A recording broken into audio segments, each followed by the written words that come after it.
Hello dear student, આજનો આપણો વિષય છે વિજ્ઞાન ધોરણ 8 પાઠ 11 બળ અને દબાણ. આગળના વિડીયોમાં તમે બળ એટલે શું, બળની અસરો વિશે અભ્યાસ કર્યો. બરાબર, બળની વ્યાખ્યા યાદ કરાવી દો કે કોઈ પણ પદાર્થ પર લાગતો ખેંચાણ કે ધક્કો આપણે મારીએ એને બળ કહેવાય છે. બળની અસરો વિશે અભ્યાસ કર્યો કે બળ દ્વારા ગતિ બદલી શકાય, એટલે કે દિશા બદલી શકાય. એ ઉપરાંત પદાર્થને સ્થિર અવસ્થામાંથી ગતિમાં લાવી શકાય છે, આકાર બદલી શકાય છે. ત્યારબાદ આપણે બળમાં આગળ વિશે શીખ્યા કે સંપર્ક બળો. જ્યારે બે પદાર્થ વચ્ચે આંતરક્રિયા થાય છે, બંને એકબીજાના સંપર્કમાં આવે, બળ લગાડે છે, ત્યારે ઉદાહરણ એમાં જોયા હતા કે સ્નાયુ બળ તો કાર્ય થાય છે. જેમ કે તમે બેગ ઉચકીને લાવો છો તમારા સ્નાયુઓના કારણે. સ્નાયુ બળ સિવાય તમે ઘર્ષણ વિશે અભ્યાસ કર્યો કે તમારી સાયકલ એ ચાલે છે. બરાબર, ખરબચડો રસ્તો હોય તો ધીમે ધીમે સાયકલ ચાલે, પથ્થરવાળો રસ્તો હોય તો કદાચ સાયકલને ચલાવવામાં પણ બહુ મુશ્કેલી થાય. તો એ શું નડે છે ત્યાં? ઘર્ષણ. પણ સ્મૂધ રસ્તો હોય, એકદમ રોડ હોય, ટીપટોપ રોડ, તો કેવું ચાલશે? Super fast. તમને એવું લાગે કે તમે મર્સિડીઝ ચલાવી રહ્યા છો કે CBZ બાઇક ચલાવી રહ્યા છો એવું લાગે, બરાબર ને? પણ એવું નથી હોતું, એ ઘર્ષણના કારણે, સપાટીના કારણે એવું થાય છે. આજે આપણે બિન સંપર્ક બળ વિશે અભ્યાસ કરવાનું છે. બિન સંપર્ક બળ એટલે શું? કે બે પદાર્થો એકબીજાના સંપર્કમાં આવ્યા વગર એકબીજા પર બળ લગાડે છે અને કાર્ય થાય છે. તમને વિચાર આવશે કે મારે ચપટી વગાડીને આ બોર્ડ ખસેડવું હોય તો ખસેડી શકાય? ના, આપણે કોઈ જાદુગર નથી કે ભગવાન પણ નથી કે પ્રેતાત્મા પણ નથી, બરાબર ને? આપણે તો માણસ છીએ, એને ખસેડવા માટે હાથ લગાવવો પડે, ધક્કો મારવો પડે. પણ અહીંયા અમુક બળ એવા છે કે જેમાં વગર સ્પર્શ કરે કામ થઈ જાય. તો પહેલું છે ચુંબકીય બળ, એને ઇંગ્લિશમાં કહેવાય છે મેગ્નેટિક ફોર્સ. ચુંબકીય બળ એટલે શું? તો આપણે ધોરણ 6 માં અભ્યાસ કર્યો છે કે બે ચુંબક હોય. પહેલા તો એક ચુંબકની વાત કરીએ, એને કહેવાય ગજિયો ચુંબક. ગજિયા ચુંબકને બે ધ્રુવ હોય, ઉત્તર ધ્રુવ અને દક્ષિણ ધ્રુવ. યાદ છે તમને? આકૃતિ ચુંબકની દોરાવી હતી મેં. ગજિયો ચુંબક, ઘોડાની નાળ આકારનો ચુંબક, ઈંડાકાર ચુંબક, યાદ છે? લંબગોળ ચુંબક, રાઈટ. પછી સોયાકાર ચુંબક. હવે એમાં ગજિયો ચુંબક છે, બે ધ્રુવ હોય, ઉત્તર ધ્રુવ અને દક્ષિણ ધ્રુવ.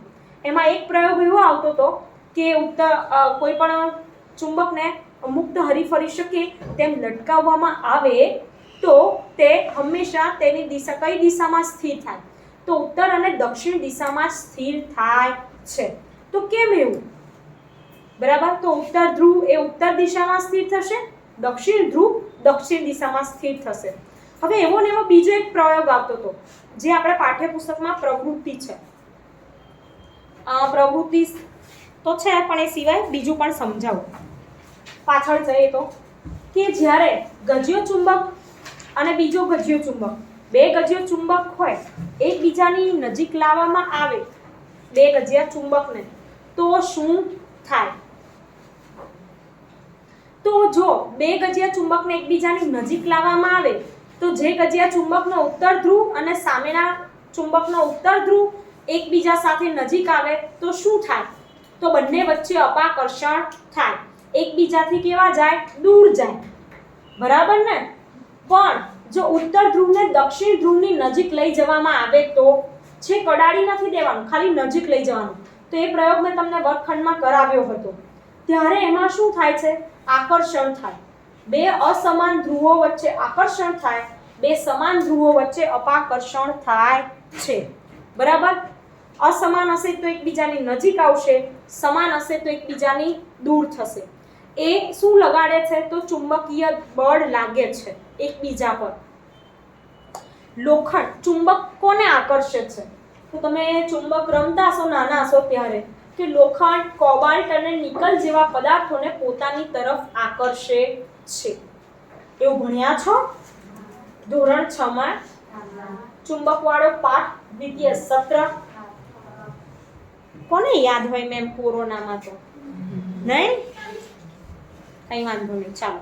પ્રવૃત્તિ જુઓ 11.6 ગજિયા ચુંબકની એક જોડ લો આકૃતિ 11.10 માં દર્શાવ્યા પ્રમાણે એક ચુંબકને 3 ગોળાકાર પેન્સિલ પર અથવા લાકડાના નળાકાર રોલર્સ પર મૂકો હવે બીજા ચુંબકના એક છેડાને નળાકાર પર મૂકેલા ચુંબકના છેડા પાસે લાવો બંને ચુંબકો એકબીજાને સ્પર્શે નહીં તેનું ધ્યાન રાખો હવે શું થાય છે અવલોકન કરો હવે ચુંબકના બીજા છેડાને નળાકાર પાસે રાખેલા ચુંબકના તે જ છેડા પાસે લાવો દર વખતે બીજા ચુંબકને નળાકાર પર રાખેલા મૂકેલા ચુંબક પાસે લાવવામાં આવે ત્યારે તેના પર શું અસર થાય છે તો તમે આકૃતિમાં જુઓ અહીંયા આપણે તો લટકાવવા માટે પ્રયોગ કરતા હતા લટકાવીને લાકડાનું સ્ટેન્ડ હોય એમાં અહીંયા પ્રયોગ આપ્યો છે કે પેન્સિલને રોલર તરીકે ઉપયોગ કર્યો છે પેન્સિલ પર શું કર્યું એક ચુંબક મૂકી દીધો ગજિયો ચુંબક જ છે ઉત્તર ધ્રુવ ને દક્ષિણ ધ્રુવ બે ધ્રુવોને અલગ પણ પાડ્યા છે કેવી રીતે તો કલર કર્યો છે એક વાદળી અને બીજો ધ્રુવ કેવો છે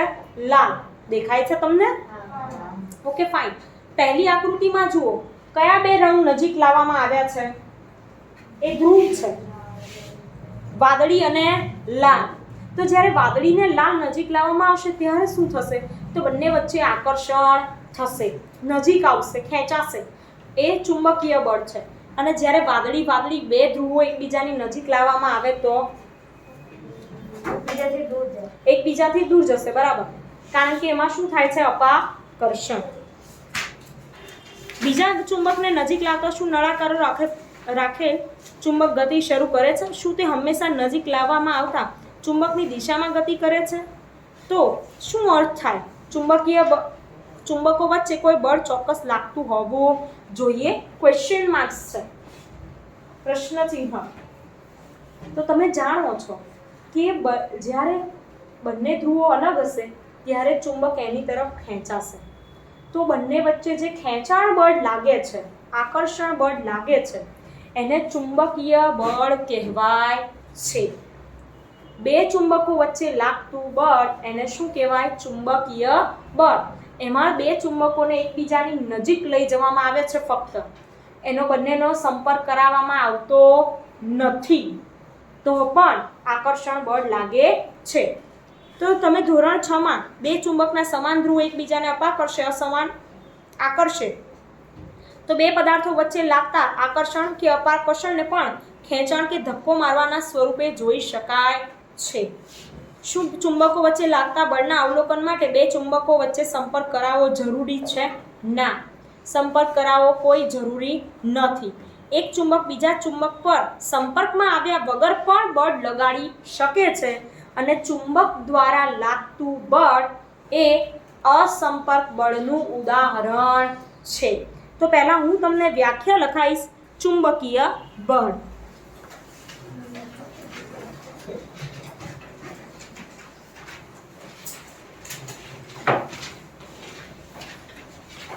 અને 8મા ધોરણમાં અભ્યાસ કરો છો તો તમારા અક્ષર મોતીના દાણા જેવા હોવા જોઈએ અને જો ના હોય તો તમારે રોજે રોજ ફકરો લખી અને પ્રેક્ટિસ કરવાની એક પેરેગ્રાફ લખશો એટલે સારા અક્ષર થઈ જશે કે એક ચુંબક બીજા ચુંબક પર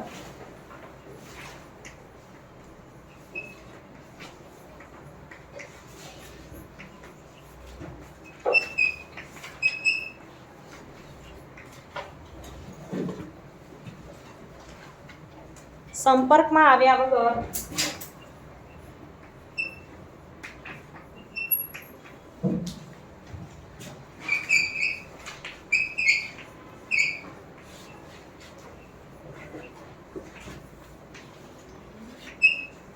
બળ લગાડે છે તેને ચુંબકીય બળ કહે છે રાઈટ બીજી વ્યાખ્યા લખાવું અથવા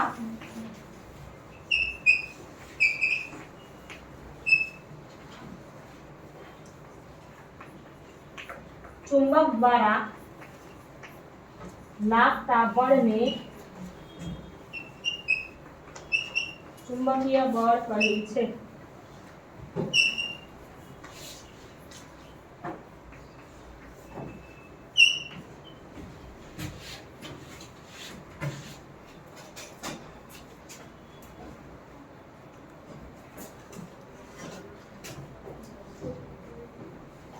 હવે વાત કરીએ સ્થિત વિદ્યુત બળ.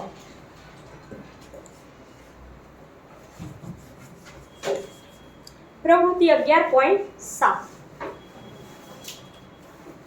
પ્લાસ્ટિકની એક સ્ટ્રો લો, તેના લગભગ 2 સરખા ટુકડા કરો. શું લેવાની છે? પ્લાસ્ટિકની સ્ટ્રો. તેના કેટલા ટુકડા કરવાના? 2. તેના લગભગ 2 સરખા ટુકડા કરો. એક દોરીની મદદથી એક ટુકડાને કોઈ ટેબલની ધાર પરથી લટકાવો. હવે સ્ટ્રોના બીજા ટુકડાને પોતાના હાથમાં પકડો. સ્ટ્રોનો બીજો ટુકડો હતો એને ક્યાં પકડવાનો? પોતાના હાથમાં. તમને આગળ આકૃતિ આપેલી છે પાઠ્યપુસ્તકમાં, તમે જોઈ શકો છો. હવે આગળ, અને તેના મુક્ત છેડાને કાગળના ટુકડા સાથે ઘસો. આ પ્રયોગ તમે ઘરે કરી શકો. એક સ્ટ્રો લેવાની, એના 2 ભાગ કરી દેવાના.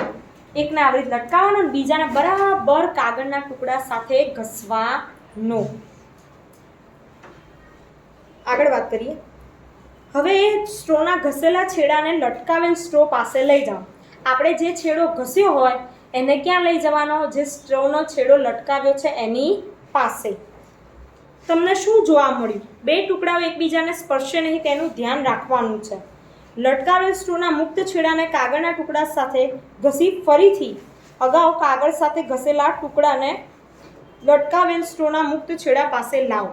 પહેલાં કેવું કર્યું કે જે હાથમાં હતો એને કાગળના ટુકડા સાથે ઘસ્યો અને નજીક લઈ જવામાં આવ્યો. તો શું થશે? અને જે લટકાવેલો હતો ટેબલ આગળ એને કાગળ સાથે ઘસી લીધો. તો શું થશે? તો જુઓ, કાગળ સાથે ઘસેલી એક સ્ટ્રો બીજી સ્ટ્રોને આકર્ષે છે, પરંતુ લટકાવેલ સ્ટ્રોને પણ કાગળના ટુકડા સાથે ઘસવામાં આવે તો તેને અપાકર્ષે છે. કેમ આવું થયું? પહેલા સ્ટ્રો એમને એમ લગાવી હતી આપણે અને હાથમાં સ્ટ્રો હતી એને ક્યાં ઘસી હતી? કાગળના ટુકડા સાથે. જ્યારે બીજી સ્ટ્રો સાથે લઈ જવામાં આવી નજીક, ત્યારે બંને વચ્ચે શું થયું? આકર્ષણ. કેમ? કારણ કે લટકાવેલી સ્ટ્રો હતી એ કોઈ વીજભાર ધરાવતી નહોતી, પણ જે હાથમાં રાખેલી સ્ટ્રો હતી એને કાગળના ટુકડા સાથે ઘસવાથી એ વીજભારિત થાય છે. બરાબર? એ વીજભાર ધરાવે છે. એના કારણે બંને વચ્ચે શું થાય છે? આકર્ષણ.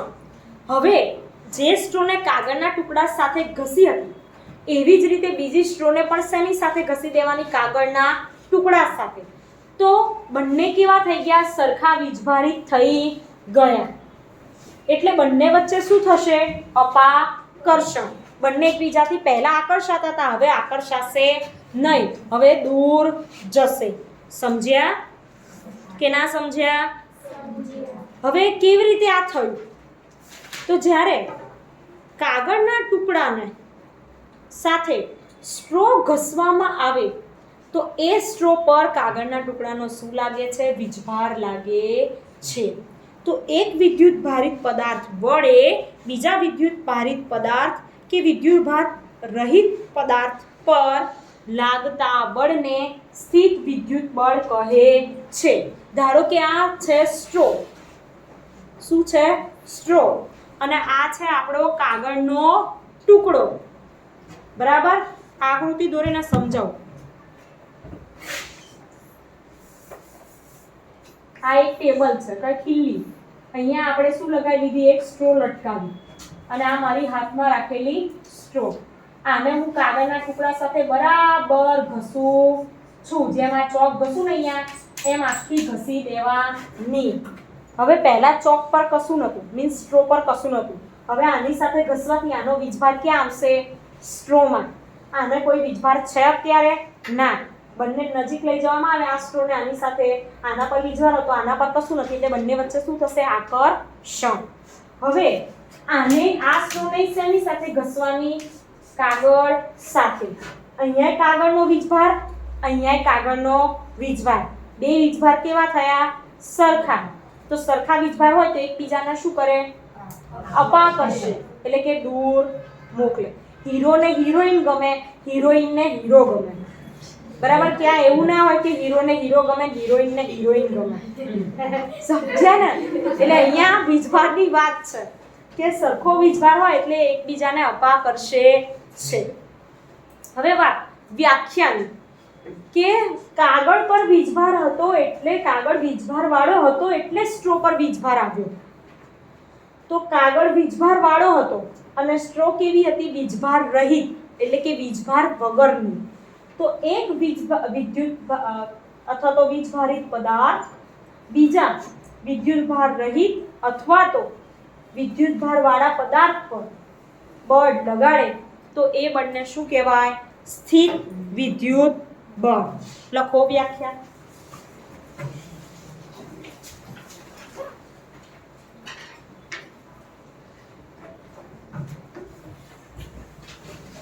આવું તમે ઘરે કરી શકો છે ને. માથું ધોવું ને આપણે, પછી આપણા વાળમાં કાંસકો ઘસવાનો અને કાગળ નજીક લઈ જવાનું, એવું જોવાનું. અથવા તો આપણા કાંસકાને કાગળ પર ઘસવાનો અને વાળમાં લઈ જવાનું. તોય તમને આવી રીતે જોવા મળશે પ્રક્રિયા. આવું 9મા ધોરણમાં આવશે તમારે ભણવાનું. આના જ પાઠ ભણવાના આવશે એટલે આમાં જરા ધ્યાન આપજો. તમારા બેઝિક નોલેજ છે. 9મા 10મામાં આમાંથી 50% સિલેબસ હોય છે. હું તમને જે આકૃતિઓ દોરાવું છું ધોરણ 8માં, એ જ ધોરણ 10માં વિજ્ઞાનમાં છે. જે ધોરણ 10માં તમને આ દબાણ બળ સમજાવું છું એ જ ધોરણ 9 અને 10માં છે. તો ત્યાં તમારો પાયો પાક્કો હશે. જેમ તમને 12 અક્ષરી આવડે તો વાંચતા આવડે, એમ તમને ટોપિકની સમજણ હોય તો તમે 9મા અને 10મા ધોરણમાં એના રિલેટેડ વધુ પોઈન્ટ સમજી શકો. સમજણ પડે છે? સરકાર એમનેમ સિલેબસ રાખી દેતી નથી. આપણી ગવર્મેન્ટ તમારો સિલેબસ બદલાયો છે. કારણ કે પહેલાં કેવું થતું, 10મા ધોરણમાં 9મા ધોરણમાં વિદ્યાર્થી જતા હતા તો એમને બહુ અઘરું લાગતું હતું. તમને ડાયરેક્ટ વાંચવાનું આપી દે કક્કો બારાક્ષરી વગર, તો તમે વાંચી શકો ના. એમ વિજ્ઞાનમાં એવું થતું હતું, ગણિતમાં એવું થતું હતું. તો એમણે સરકારે 2018 ને 19, કદાચ 2019માં કોરોના આવ્યો એ જ એના આગલી સાલ સિલેબસ બદલ્યો છે આપણો સાયન્સ અને મેથ્સનું. 9મા 10મામાં પણ બદલાઈ ગયો સિલેબસ. હવે તમે 8મામાં જે ભણો એ જ તમારે આગળ આવશે. એટલે ફેલ થવાના ચાન્સ ઓછા રહે 10મા ધોરણમાં. બરાબર ને? તોય રહી જાવ તો તમારી મહેનત ઓછી કહેવાય. ચાલો,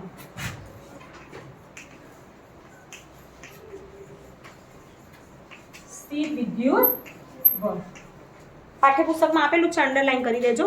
એક વિદ્યુત ભારિત પદાર્થ વડે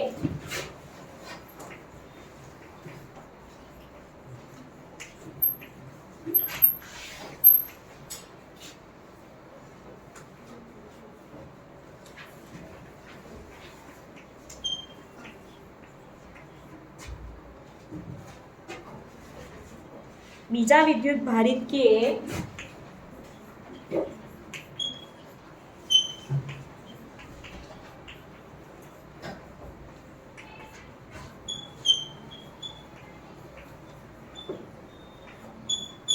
વીજભાર રહિત પદાર્થ પર લાગતા બળને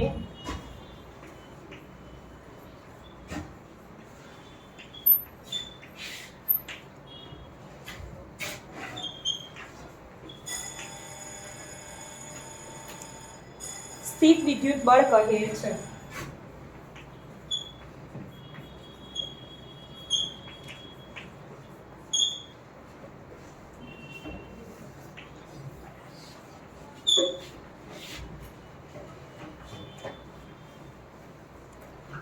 અને સ્થિત વિદ્યુત બળ એ બિન સંપર્ક બળનું જ ઉદાહરણ છે.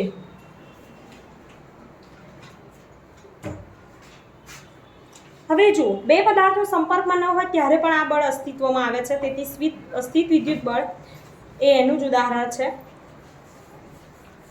હવે આગળ પ્રકરણ 15માં વિદ્યુત ભારો વિશે વધુ શીખવાનું છે. આપણે આવવાનું છે ચેપ્ટર, ત્યારે તમને સમજાવીશ વિદ્યુત ભાર એટલે શું. ત્રીજો પોઈન્ટ છે ગુરુત્વાકર્ષણ બળ. આપણો અગત્યનો પોઈન્ટ. તમને ખબર છે આપણી પૃથ્વી ગોળ ગોળ ફરે છે, તો તમે હું ગોળ ગોળ ફરવા જોઈએ, પણ આપણે ગોળ ગોળ ફરતા નથી. અને પડીએ નથી જતા. નહીં તો પૃથ્વી ગોળ ગોળ ફરતી હોય તો આપણે પડી જ જઈએ ને. કેમ એવું નથી થતું? બોલો નાઝમીન. પૃથ્વી પર ગુરુત્વાકર્ષણ બળ નહીં. યસ, દરેક વસ્તુને પોતાનું એક આકર્ષણ બળ રહેલું છે. એને કહેવાય ગુરુત્વાકર્ષણ બળ, ગ્રેવિટેશનલ ફોર્સ. તમે જાણો છો કે આ મારો ચોકનો ટુકડો, ચોકના ટુકડાને મેં ઊંચાડ્યો તો ક્યાં આવ્યો? નીચે. બરાબર ને? એવી જ રીતે તમે પેન કે કોઈ વસ્તુ ઉછાળો તો પણ ક્યાં આવે છે? નીચે. કેમ? કારણ કે શું લાગે છે? ગુરુત્વાકર્ષણ બળ. આપણે આ આકાશમાં ઉડતું કોઈ પણ પક્ષી કે વિમાન કે કોઈ પણ વસ્તુ એ પણ ક્યાં આવે છે? નીચે આવે છે. તો પાંદડા જમીન તરફ પડે છે, ફળ પણ પડે. તમારો સિક્કો હાથમાં પકડેલો હોય ત્યારે સ્થિર અવસ્થામાં, તેને છોડવામાં આવે ત્યારે નીચે તરફ ગતિ કરવાની શરૂઆત કરે. બરાબર છે? તો કયું બળ લાગ્યું? આપણે એને કોઈ બળ આપ્યું નથી, પણ એ ગુરુત્વાકર્ષણ બળ. પદાર્થો કે વસ્તુઓ પૃથ્વી તરફ, એટલે કે કારણ કે પૃથ્વી તેમને પોતાની તરફ ખેંચે છે, એટલે કે પૃથ્વી તરફ પડે છે. કેમ? કારણ કે પૃથ્વી પોતાની તરફ ખેંચે છે એટલા માટે. અને એને કયું બળ કહેવાય? ગુરુત્વાકર્ષણ બળ. ગુરુત્વાકર્ષી બળ અથવા તો ગુરુત્વ પણ કહેવાય છે. 3 નામ છે: ગુરુત્વ બળ, ગુરુત્વાકર્ષી બળ અને ગુરુત્વ. ગુરુત્વ બધા જ પદાર્થો પર લાગે છે. પૃથ્વી પર કોઈ એવી વસ્તુ નથી કે જેના પર આકર્ષણ બળ, આ ગુરુત્વાકર્ષણ બળ ન લાગતું હોય. એના લીધે જ આપણે પૃથ્વી પર ચાલી શકીએ છીએ, પડીએ જતા નથી. પૃથ્વી ગમે એટલી ગોળ ગોળ ફરે તો પણ. ગુરુત્વ બળ આપણા બધા પર દરેક સમયે આપણી જાણકારી વગર લાગતું રહેતું હોય છે. જ્યારે આપણે નળ ખોલીએ ત્યારે પાણી જમીન તરફ વહેવા લાગે છે. પછી ગુરુત્વ બળને કારણે જ નદીઓમાં પાણી નીચે તરફ વહે છે. ગુરુત્વ એ માત્ર પૃથ્વી એકલાનો ગુણધર્મ નથી. વિશ્વનો દરેક પદાર્થ, નાનો હોય કે મોટો, એકબીજા પર બળ લગાડે છે. અને એ બળને શું કહેવાય? ગુરુત્વાકર્ષણ બળ. લખો વ્યાખ્યા.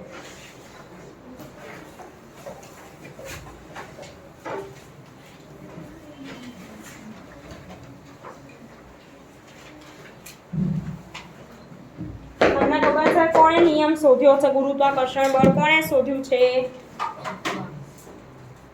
ભણીને આયા છો કે નાના ધોરણમાં?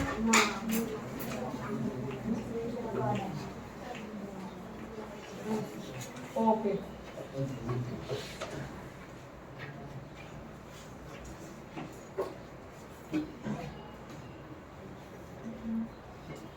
શોધી લાવજો. એ તમારા માટે પ્રશ્ન, હોમવર્ક માટે. બરાબર? શું કે છે દક્ષરાજ? ઓકે.